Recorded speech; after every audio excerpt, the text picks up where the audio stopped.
참 우리를 분노하게 하는 세상의 것들이 많은데, 또 우리의 눈을 미혹하는 것들이 참 많은데, 주님을 향해서 우리의 눈과 귀를 열게 하시고 우리 마음을 열게 하시니 감사합니다.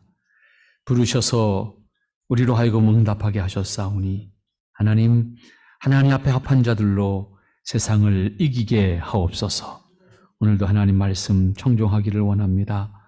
말씀을 통해서 우리에게 가르쳐 주시는 것들 간직하고 믿음으로 응답해서 세상을 이기게 하옵소서. 예수님의 이름으로 기도합나이다. 아멘. 네, 오늘 아모스 3장 1절 말씀부터 함께 보게 되겠는데, 1절 말씀 보면 그런 말씀이 나옵니다. 이스라엘 자손들아, 여호와께서 너희를 쳐서 이르시는 이 말씀을 들어라. 이 말씀을 들으라는 이 표현은 이스라엘의 심판에 관해서 말씀하실 때 아모스를 통해서 선언하신 그 하나님의 입장인 것을 알 수가 있습니다. 또 아모스는 그 말씀을 들어서 전달하는 입장에서 내가 말한다 그러지 아니하고 하나님의 말씀을 그대로 인용해서 표현하고 있는 것을 볼 수가 있습니다. 그런데 특별히 이스라엘의 심판과 관련해서 말씀하시는 과정 속에서 이 6장, 그러니까 오늘 3장이지만 6장 14절까지가 이스라엘의 심판과 관련해서 말씀하시는 내용인데, 4장 1절에서도 똑같이 이런 표현을 하시고 또 5장 1절에서도 똑같이 표현을 하시고 있거든요. 이것은 결국 크게 세 가지를 강조하는 것을 볼 수가 있는 것 같습니다. 오늘 그 첫 번째 시간으로 3장 1절에 나오는 이 말씀을 들으라. 이 말씀은 결국 이스라엘이 심판을 받을 것과 그 이유에 대해서 설명을 하는 것을 볼 수가 있겠고, 그런 의미에서 그 설명하고 있는 내용에 대해서 우리가 주목해야 할 것 같습니다. 동시에 하나님의 궁극적인 심판 반드시 필연적으로 있게 될 것이다 라고 하는 것을 암시하는 말씀으로도 우리가 들을 수가 있을 것 같습니다. 예언서로서 아모스서는 특별히 이스라엘의 심판에 대해서 선언적인 의미를 담은 말씀하고 있기 때문에 1장에서는 이스라엘의 심판과 심판을 받게 된 이유를 설명하는 내용을 담고 있는 것입니다. 그러한 의미에서 제일 먼저 누구에게 이 말씀을 하시는지 알 수 있게 하는 말씀이 제일 앞에 나옵니다. 오늘 1절 말씀에서 보면 이스라엘 자손들아, 여호와께서 너희를 쳐서 이르신다. 분명히 이 말을 들어야 되는 대상이 이스라엘 백성들이다 라고 말씀하고 있는 것을 볼 수가 있습니다. 하나님께서 이스라엘 자손들에게 하시는 말씀인데, 이 말씀은 책망하시는 것임을 알 수가 있습니다. 특별히 칭찬하는 말씀이 아니고 이스라엘 백성을 책망하는 것이고, 그 책망의 결과는 심판하시는 이유를 설명하시는 것도 나오는 것을 볼 수가 있습니다. 그들에게 분명히 심판을 받지 않으면 안 될 만큼 잘못이 있다라고 하는 것을 전제하는 말씀입니다. 오늘 그런 의미에서 1절과 2절 말씀을 여러분이 한번 눈여겨보시기 바랍니다. 하나님께서 무턱대고 심판하시겠다 그렇게 표현하는 것이 아니고 보응하겠다, 너희들이 행한 대로 하겠다 그런 얘기잖아요. 너희들이 행한 대로 내가 하겠다. 앞에 2장까지의 말씀에서 이방 나라들을, 다시 말하면 유다를 중심으로, 이스라엘 중심으로 해서 그 근교에 있는 나라들에 대해서 심판하시는 말씀을 할 때에도 그들이 행한 대로라고 하는 것을 전제로 늘 말씀하셨습니다. 그러니까 이방에 대한 심판이든 하나님 백성에 대한 심판이든 그들이 행한 대로라고 하는 말씀을 하고 있는 것에 우리는 주목을 해야 될 것 같습니다. 하나님은 이스라엘을 처음부터 부르시고 이끄셔서 하나의 민족과 나라를 만들어 주셨습니다. 갈대아 땅에서 아브라함의 한 족속을 불렀습니다. 그들을 이끌어서 결국 애굽 땅까지 가게 하셨고, 애굽 땅에 거하는 동안 그들은 하나의 민족으로 성장했고, 다시 그들을 이끌어내서 독립국가로 가나안 땅에 정착하게 하셨습니다. 그 과정에서 이스라엘이 체험하고 확인한 하나님은 그들에게 유일한 소망이었습니다. 왜냐하면 그들은 군대를 가지고 있지 않았었습니다. 그리고 그들은 자기 땅이 없었습니다.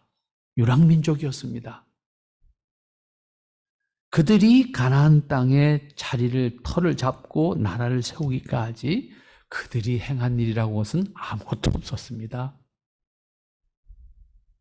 하나님께서 그 땅을 정하셨고 그 땅을 주시겠다고 하셨고 너희들은 그 땅에 가라고 하셨고 가면 거기 있는 것들 다 물리쳐질 거다. 특별히 훈련된 군인이거나 무기가 있거나 하지 않았습니다. 그럼에도 불구하고 강력한 군대를 다 무찔렀습니다. 그리고 거기에 터를 잡았습니다. 이스라엘이 하나님 백성의 모습으로 온전하게 기뻐할 수 있는 터전을 마련해 주셨습니다. 그런데 이스라엘은 하나님 앞에서 심각한 결격 사유가 나라가 만들어진 다음부터 만들어지기 시작합니다. 물론 그 이전에도 출애굽 과정 속에도 수없이 그들이 반복해서 하나님 앞에 어리석은 일을 행했던 것을 기억합니다. 이에 대해서 하나님은 매우 진노하시는 것을 볼 수가 있습니다. 그래서 1절 말씀에 보면 이스라엘 자손들아 여호와께서 너희를 쳐서 이르시는 이 말씀을 들어라. 또 밑에 내려가면 애굽 땅에서 인도하여 올리신 온 족속을 쳐서 이르시기를. 너희를 쳐서, 족속을 쳐서. 참 이 말이 무섭지 않아요? 그냥 하는 말이 아니야. 너희들을 치는 말이야. 이런 얘기잖아요. 근데 이걸 이 짧은 한 문장에서 두 번씩이나 강조하고 있는 것을 볼 수가 있잖아요. 이 표현을 이 짧은 한 절에 반복하고 있는 것은 어떤 의미일까? 참으로 무겁게 다가오는 이야기지요. 이것은 하나님의 진노하심이 어떠한 것인가, 그들에 대한 하나님의 마음이 어떠한 것인가를 읽게 하는 그런 표현이라고 볼 수가 있겠고, 다만 친다라고 번역을 한 것은 조금 우리에게 의역된 표현입니다. 너희에게 대하여라고 하는 말인데, 너희에게 대하여라고 하는 말인데 이거를 쳐서 이렇게 하니까 우리에겐 더 이렇게 무겁게 다가오는 그런 말씀인 것 같습니다. 어쨌든 진노하심의 대상이 이스라엘이다 그 말. 그리고 그 심판은 너희에 대한 것이다 그 말입니다. 이걸 강조한 말씀인데, 그런데 이러한 표현이 한 절에 두 번이나 나오는 것만큼 강조하고 있는 것이다 라고 생각하면 될 것 같습니다. 하나님께서 이스라엘에 대해서 매우 진노하셨다, 그것을 강조하고 있는 것이다, 이렇게 볼 수가 있습니다. 그런데 이어지는 말씀에서 하나님의 마음을 읽을 수가 있습니다. 어떻게 표현하고 있습니까? 내가 땅의 모든 족속 중에 너희만 알았어. 이 말이 없으면 앞에 이 쳐서 말하겠다라고 하는 말이 그냥 단순히 무서운 얘기잖아요. 그런데 하나님 표현을 어떻게 했냐면 내가 땅에 있는 모든 족속들 가운데 너희만 알았어. 이 말이 우리를 아프게 하는 거야.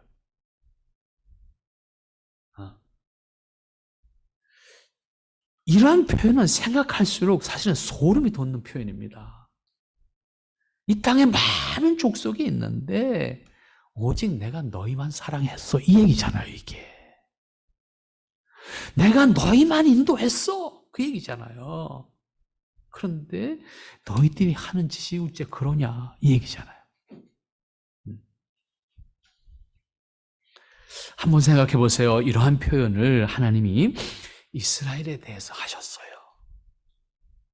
이 땅에 있는 모든 족속들 가운데서 나는 너희들만 알고 있다. 나는 너희들만 사랑했어. 이 말씀은 생각할수록 버거워요. 우리가 이 말을 수용하는 것 자체가 너무 버거워요. 세상에서 오직 너희만 사랑했다는 거예요. 나는 너희들만 알았다는 거예요. 그런데 너희는 나 말고 맨날 우상 섬기고 있는 거예요. 내 말은 안 듣고 딴 소리 듣고 있는 거 아니에요. 이스라엘만을 사랑하셨고 그래서 그들을 이끄셨고 그래서 그들을 구원했는데 정작 구원받은 그들은 하나님을 바라보지 않고 있고 하나님의 말씀을 듣고 있지 않고 있고, 오늘 우리가 이 땅에서 신앙생활을 하는 것은 단순히 구원을 목적으로 행동하는 게 아니잖아요. 구원을 목적으로 살아가는 거 아니잖아요.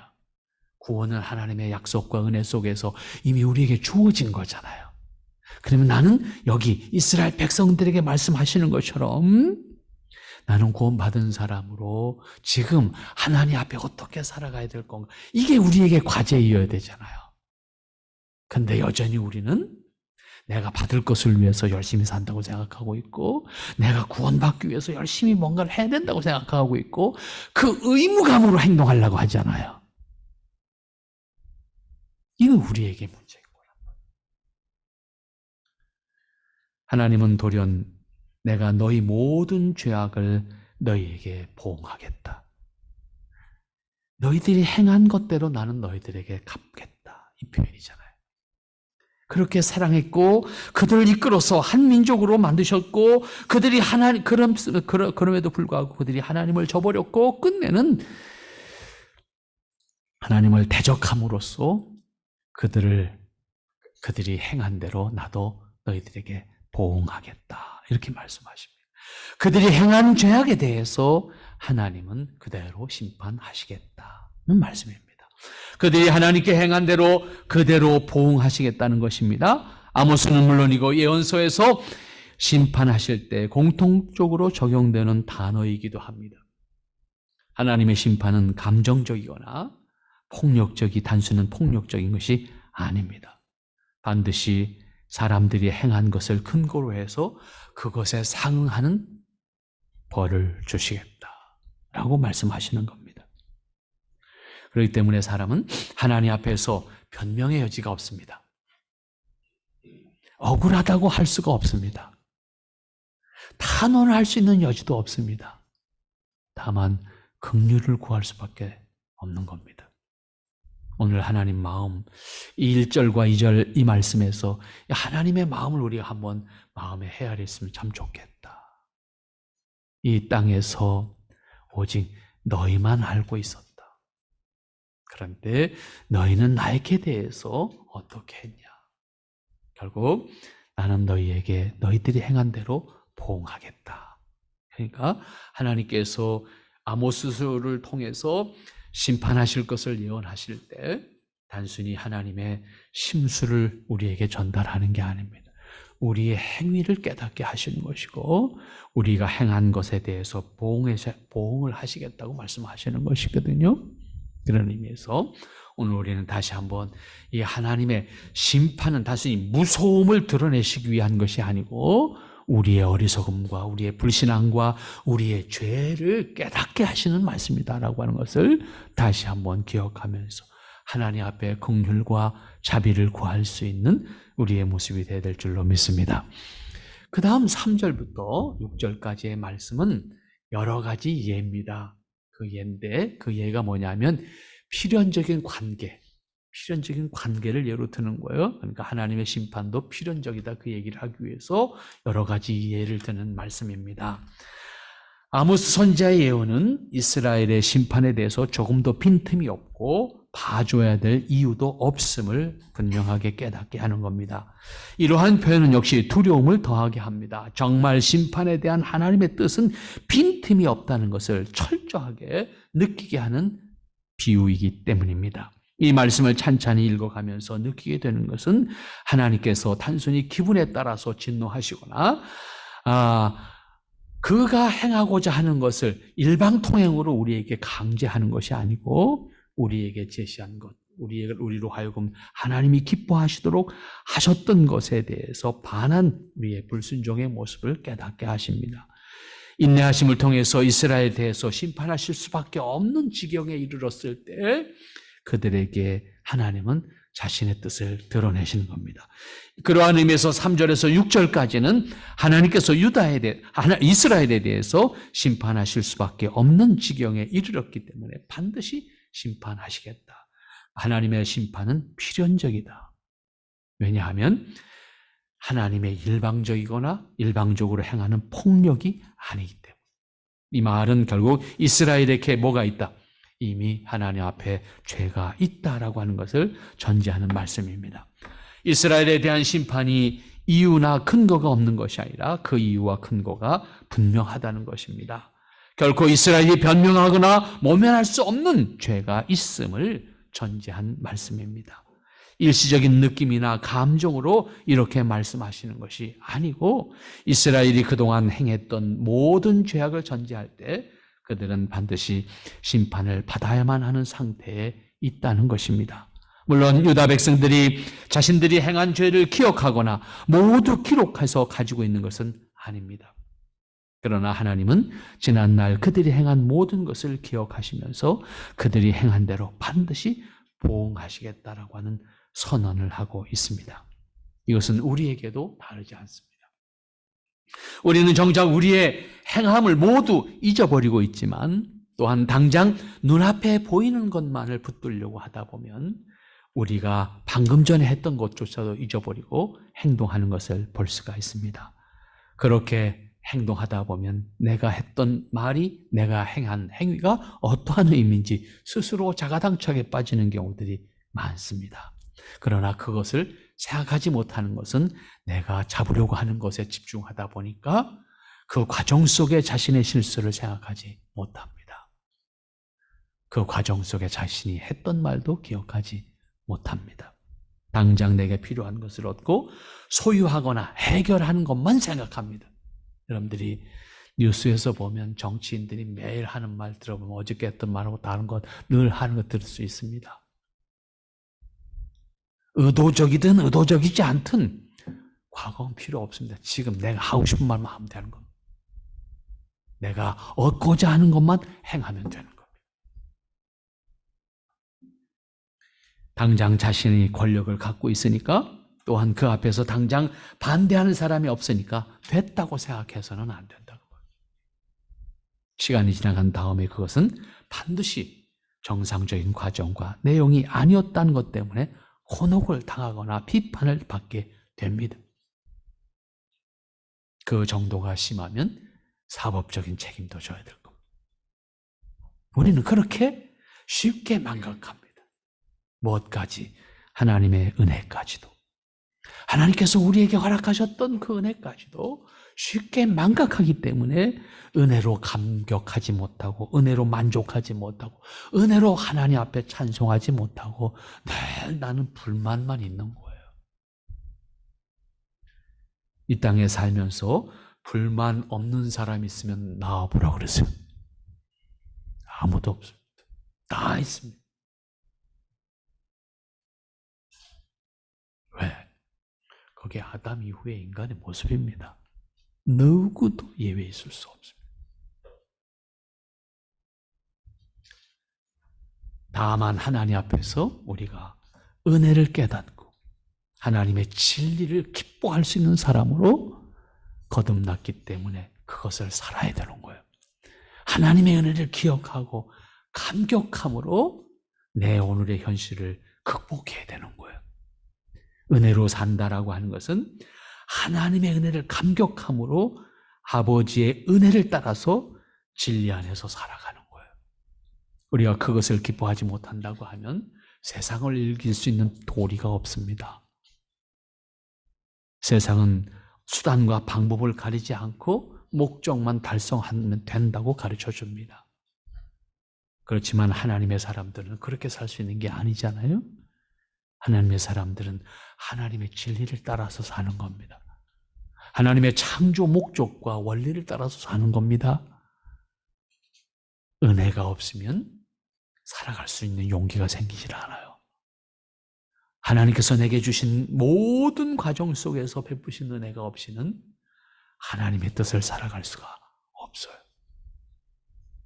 그 은혜가 내 안에 감격으로 다가올 때 힘들어도 어려워도 하나님의 뜻을 살 수 있는 힘이 생기는 거예요. 여기에 예로 들고 있는 내용들은 납득하기 쉽게 부정하지 못하도록 설명하고 있는 내용들입니다. 두 사람이 동행하고 있다는 것은 이미 뜻을 같이 한 결과가 아니냐. 사자가 숲에서 굴에서 포효하고 있다는 것은 이미 먹이를 잡았다는 얘기 아니냐. 새가 덫에 걸렸다는 것은 이미 덫을 놓았다는 얘기 아니냐. 덫이 튀었다면 이미 새가 잡혔다는 얘기 아니냐? 성에서 비상나팔 소리가 들렸다고 하면 성 안에 있는 사람들은 두려움에 빠지게 되는 것은 필연적인 것이 아니냐. 모든 사안이 필연적인 관계나 전제를 통해서 이미 있다는 사실을 말하는 것 아니냐? 내가 너희에게 심판을 예언하는 것은 그런 거야. 내가 심판을 말하는 것은 너희들에게 공갈하는 게 아니야. 너희들에게 이미 죄가 있다는 의미다. 그 얘기입니다. 그러니까 내가 너희를 심판하겠다는 것은 내 억지가 아니고 이미 너희의 죄에 대해서 보응하겠다는 거예요. 너희는 이미 심판의 대상일 수밖에 없는 존재라는 거예요. 봐줄 수 있는 여력이 없다는 겁니다. 마찬가지로 재앙이 있게 될 때 그것은 하나님께서 심판하는 것임을 분명히 알아야 합니다. 여호와의 시키심이 아니고서야 재앙이 어찌 성읍에 임하겠느냐. 하나님의 섭리라고 하는 것은 다양한 것을 이용하시잖아요. 그러니까 기계적으로 활용하시는 것은 아니지만 하나님께서는 땅에 있는 모든 재앙의 현상들을 통해서 섭리하십니다. 그래서 우리는 시간이 지나간 다음에야 그것이 섭리였구나, 그것이 은혜였구나를 고백하게 되는 거예요. 그때 깨달았으면 더 감격할 텐데 그랬으면 어쩌면 인간이 아닐지도 몰라요. 우리는 그렇게 사는 겁니다. 그러나 그렇게라도 우리가 끊임없이 깨우쳐 간다고 하면 우리에게 은혜로 사는 감격이 있게 될 줄로 믿습니다. 하나님께서 예언하신 심판은 공수표가 아니다. 내가 예언을 말하는 것은 이미 너희들은 형벌을 받아 마땅한 사람이라는 것이 전제된 거야. 이 얘기지. 그것은 무엇을 통해서 진행되든 하나님 자신의 행위이고 명령이고 진노하심의 표현이 될 거다. 하나님께서 심판하신다고 해서 하나님이 칼 들고 나오시는 거 아니잖아요. 옆에 나라를 들어서 사용하시는 거잖아요. 땅이 갈라지게 하시고 불이 솟아나게 하시고 그 과정을 통해서 들으라고 말씀하시는 거잖아요. 이처럼 인간에게 죄가 있다면 그것은 이미 하나님의 심판을 예약한 것입니다. 하나님의 심판은 인간의 행위에 근거하신 것이기 때문에 인간이 피할 수도 부정할 수도 없음은 물론이고 대적하는 것은 더욱 불가능합니다. 여기서 반드시 기억해야 될 것은 심판과 죄는 필연적인 관계다라고 하는 거예요. 그런 의미에서 그리스도인에게 있어도 예외가 아닙니다. 하나님께서 책망받게 되는 것은 예외가 아니다라고 하는 거예요. 그런 의미에서 우리는 하나님의 사람들로 온전하게 살아야 돼요. 이것이 구원의 문제가 아니에요. 구원의 문제로 혼동해서는 안 돼요. 하나님 앞에 책망받는 문제는 별개의 문제입니다. 그런 의미에서 우리가 하나님의 사람으로 온전하게 하나님 앞에 서야 한다는 것을 기억해야 하는 겁니다. 그 다음 7절 말씀부터 8절 말씀 봅니다. 주 여호와께서는 자기 비밀을 그 종 선지자에게 보이지 아니하시고는 결코 행하심이 없으시리라. 사자가 부르신즉 누가 두려워하지 아니하겠느냐. 주 여호와께서 말씀하신즉 누가 예언하지 아니하겠느냐. 내가 이스라엘에 대해서 하나님의 심판을 말하는 것은 내가 하고 싶어서 한 말이 아니야. 하나님이 하라고 해서 하는 말이고 하나님이 하라고 하는데 내가 안 할 수 없는 말이야. 이 얘기입니다. 그렇잖아요? 좋은 말 전하는 건 괜찮아요. 얼마나 좋아요. 좋은 말 전하는데 좋은 얘기지. 사람들이 싫어하지 않고. 그런데 나쁜 말은 아무도 듣기 좋아하는 사람은 없거든요. 두려움과 무서움을 전해야 되는데 이게 쉬운 얘기가 아니거든요. 아모스 선지자는 자신의 입장을 분명하게 말합니다. 여기서도 우리는 단순히 그 선지자를 통해서 말씀하게 하신 것만이 아니라 하나님은 분명히 그냥 일방통행으로 어느 날 갑자기 심판하시는 것이 아니고 분명히 알게 하시고 예고하시고, 그런 얘기, 예고하시고 하신다. 그런 얘기죠. 이스라엘에 대한 심판을 예언하는 권위가 하나님께 있음을 강조하는 것입니다. 아모스는 하나님께서 섭리하시는 방법으로 사용하시는 선지자입니다. 먼저 확인하고 있는 것은 하나님께서는 그 뜻을 실행함에 있어서 반드시 선지자들을 통해서 알게 하신다. 그리고 알게 하심으로, 곧 말씀하심으로 그 다음에 심판하신다. 여호와께서는 자기의 비밀을 그 종 선지자에게 보이지 아니하시고는 결코 행하심이 없으리로다. 이것은 하나님께서 섭리하시는 원리를 말씀하시는 것이고, 동시에 아모스에게도 같은 원리로 비밀을 말씀하게 하심으로써 아모스 개인의 권위가 아니라 하나님의 뜻을 전하게 하셨다는 사실을 알게 하는 겁니다. 아모스 자신이 말하고 있는 것이 곧 하나님의 기쁘신 뜻이기 때문에 자신의 말은 곧 하나님의 뜻을 전하는 것으로서 하나님의 권위를 대행하는 것이기 때문에 반드시 기억하고 그 말씀에 대해서 믿음으로 순종해야 한다는 것을 말하는 것이고, 그러므로 이스라엘에 대한 심판의 권위도 하나님이 갖고 계심을 확인하는 말씀이다 라고 생각할 수가 있습니다. 그러므로 우리는 다시 한번 이 말에 귀를 기울여야 할 것입니다. 하나님의 뜻을 이루어감에 있어서 하나님께서는 당신의 뜻을 알게 하시고 그 알게 하심을 통해서 이루게 하신다라고 하는 겁니다. 여기서 우리가 기억해야 될 것은 기록된 하나님의 말씀에 대한 충분하고 바른 이해와 그 말씀에 대한 순종이 우리 믿음의 자세이어야 한다는 겁니다. 말씀의 권위를 존중하는 것은 곧 하나님의 권위를 존중하는 것입니다. 말씀의 권위와 하나님의 권위는 같기 때문입니다. 이러한 신앙을 확립할 수 있어야 세상에서 바른 신앙과 바른 교회를 세워갈 수가 있습니다. 그렇지 않으면 저마다 하는 소리가 바르다고 말하고 이것이 옳다고 말합니다. 이것이 바로 교회가 있어야 되는 교회적 책임이기도 합니다. 동시에 교회가 해야 될 또 다른 역할이기도 합니다. 어떻게 바른 신앙을 확인해 갈 것인가 라고 하는 것이거든요. 늘 말씀드립니다. 그것이 바로 역사적 신앙이라고 표현하는 거예요. 기독교 2000년 역사를 통해서 교회가 일관되게 확인해 내려오는 신앙, 어떤 개인이 주장하는 신앙이 아니고 전체 교회가 일관되게 확인하고 있는 신앙을 통해서 우리는 해석해 감으로 오류가 없도록 한다. 그런 의미입니다. 이것은 개인이 할 수가 없어요. 이것은 전체 교회가 해야 되는 일이고 그것을 위해서 연구하는 사람들이 있는 거예요. 어떤 특별한 직분자가 말했기 때문에, 어떤 특별한 사람이 말했기 때문에, 특별히 한국식으로 어떤 기도 많이 한 사람이 말했기 때문에 여기에 오류가 생긴다고 말해요. 하나님의 말씀으로서 성경의 권위에 순종하는 신앙을 고백해야 합니다.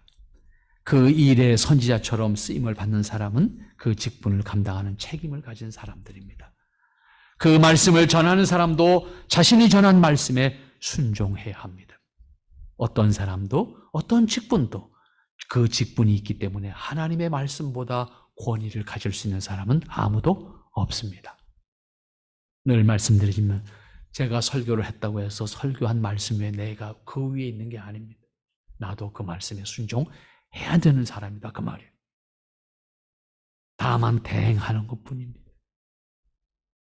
주 여호와께서 말씀하신 즉 누가 예언하지 않겠느냐. 선지자의 입장에서 생각할 때 예언의 내용이 누구에게나 좋은 내용이면 예언하는 일 자체가 부담스럽지 않을 수 있습니다. 그러면 부담도 없고 가볍고 즐거운 마음으로 오히려 전하기가 쉬울 겁니다. 그러나 지금 아모스는 이스라엘 백성들에 대해서 예언하는 내용, 그것이 그들의 죄를 깨닫게 하는 것이고 그들이 그 죄로 말미암아 심판받게 될 것이라고 하는 사실을 말하는 겁니다. 이러한 내용을 예언하는 것은 매우 부담스러운 일입니다. 잘못하면 예언의 말씀을 수용해야 하는 사람들에게 의견이 다를 수 있고 혹은 그 사람들이 힘이 세다고 하면 죽을 수도 있는 거예요. 너 왜 이 멀쩡한 대나 헛소리 하고 다녀? 이 소리 듣게 되는 거예요. 실제로 제국주의 시대에 전 세계가 1차 세계대전, 2차 세계대전을 겪으면서 제국주의 시대의 식민지 정복을 하는 과정 속에서 제국주의자들이 대부분 다 선진 유럽의 국가들이었잖아요. 기독교 국가였잖아요. 넓은 의미에서 대부분 가톨릭 국가이긴 했지만 결국 그들이 지배하는 과정 속에서 하지 못하게 했던 게 뭐예요? 일제가 조선을 지배하는 과정 속에서 다르지 않았습니다. 1941년 대동아 전쟁을 일으킨 다음에 일본은 한국 교회를 통폐합시키고 우리는 신사참배만 기억하는데 신사참배는 아무것도 아니에요. 설교에 제한이 생기기 시작합니다. 다시 말하면 성경 본문 어디는 할 수 없어. 이렇게 되는 겁니다. 그래서 성경을 설교하지 못했던 것이 대표적으로 출애굽기입니다. 요한계시록입니다.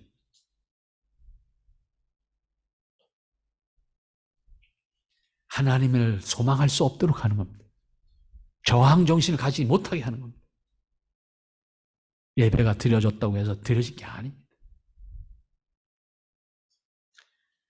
힘을 가진 자 앞에서 예언하는 건 대단히 어려운 얘기입니다. 아모스는 그 얘기를 하는 거예요. 내가 하는 말은 하나님의 말씀이야. 그 얘기예요. 하나님이 내게 말씀하게 하는데 내가 안 할 수 없는 거예요. 여기서 아모스는 선지자로서 자신의 입장을 말한 겁니다. 그러면서도 분명하게 하나님의 뜻이 무엇인지를 그 뜻대로 전달한 겁니다. 아모스는 이스라엘 백성들이 당하게 될 심판에 대해서 하나님께서 갖고 계신 계획이 이런 거예요. 그렇기 때문에 그 내용이 그들이 기뻐할 수 있는 것이 아니라 할지라도 말해야 되는 것이었고 자신이 예언한 것은 하지 않으면 안 되는 것이기 때문에 나는 하나님의 말씀을 해야만 하는 사람이다 라고 밝히는 겁니다. 하나님께서 말씀하게 하신데 하지 않을 수 없다는 입장입니다. 하나님께서 자신에게 분명하게 말씀하신 것인데 그 내용이 버겁고 무겁고 고통스러운 것이기 때문에 내가 그것을 왜곡하거나 변질시키거나 혹은 내만 듣고 만다고 하면 이것은 하나님 앞에서 합당한 것이 아니에요. 때문에 나는 어떠한 상황 속에서도 이 말을 해야만 하는 것이고 너희는 그 말씀을 기억하고 돌이켜야 되는 거예요. 선지자로서 아모스는 이렇게 하나님의 뜻을 먼저 알게 된 사람으로서 얼마나 힘든 마음이었을까라고 하는 것을 생각하게 되는 그런 입장을 설명하고 있습니다. 그럼에도 그는 하나님의 뜻이 온전하게 전달되어져야 되고 그것이 나의 사명이고 이스라엘에 대한 하나님의 뜻을 분명하게 전달하는 것이 내 책임이다. 그리고 너희는 나를 통해서 하나님의 뜻을 들어야 되는 거예요. 그 하나님의 말씀을 듣고 하나님의 뜻을 깨달았다고 하면 너희는 돌이켜서 하나님 앞에 심판의 대상으로서의 너희의 모습이 아니고 하나님의 긍휼이 역심의 대상이 될 수 있도록 돌이키고 회개하고 자복하고 통회해야 되는 거예요. 이 말씀을 가르치고 있는 겁니다. 오늘 우리가 하나님의 말씀을 믿는다 이렇게 표현할 때도 다르지 않는 겁니다. 우리 하나님의 말씀은 기록을 통해서 우리에게 언제든지 보게 하신 거잖아요. 그러니까 우리는 더더욱 변명의 여지가 없는 겁니다.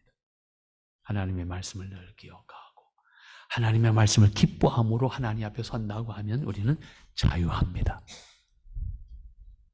그 자유를 누릴 수 있어야 돼요. 그 자유를 기뻐할 수 있어야 돼요.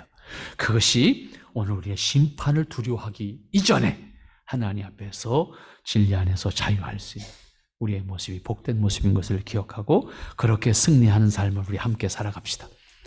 기도합니다. 거룩하신 아버지 하나님 감사합니다.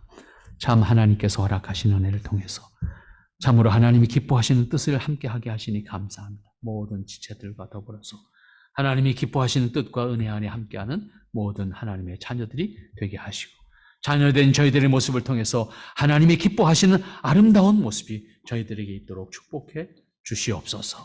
하나님의 거룩하신 은혜와 의를 이루기에 부족함이 없도록 채우시고 인도해 주시옵소서.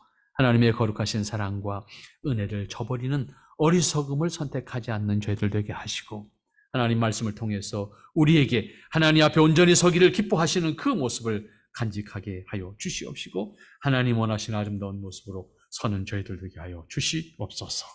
아버지 하나님의 은혜로 참으로 감사합니다. 주님 영광과 은혜의 역사가 넘치게 하옵소서. 예수님의 이름으로 기도합나이다. 아멘.